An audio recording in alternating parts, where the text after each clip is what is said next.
அண்மைச் செய்தி. உத்தரகாண்டில் ஹெலிகாப்டர் விபத்து நிகழ்ந்திருக்கிறது. இதில் 6 பேர் பலியாகி இருப்பதாக தகவல் கிடைத்திருக்கிறது. அண்மைச் செய்தியாக பார்த்து வருகிறோம்.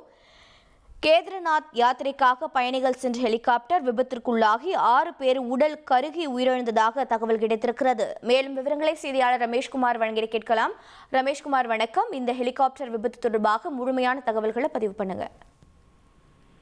வணக்கம். உத்தரகாண்ட் மாநிலத்தில் நடைபெற்ற விபத்தில் பயணிகள் ஹெலிகாப்டர் நொறுங்கி விழுந்து விபத்துக்குள்ளாகி இருக்கின்றது.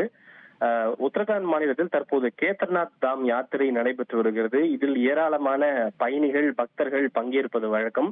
அவர்களின் சேவைக்காக சிலர் தனியார் ஹெலிகாப்டர் நிறுவனங்கள் கேதார்நாத் யாத்திரைக்காக அவர்களை இறக்கிவிடக்கூடிய அந்த சேவையை வழங்கி வருகின்றன.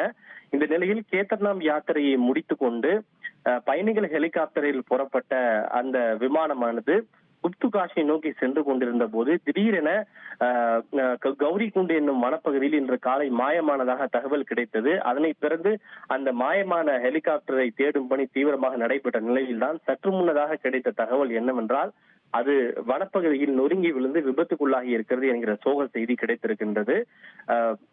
அங்கு மோசமான வானிலை நிலவி கொண்டிருந்ததாகவும் மோசமான வானிலை காரணமாகவே ஹெலிகாப்டர் நொறுங்கி விழுந்து விபத்துக்குள்ளாகி இருக்கலாம் என கூறப்படுகின்றது.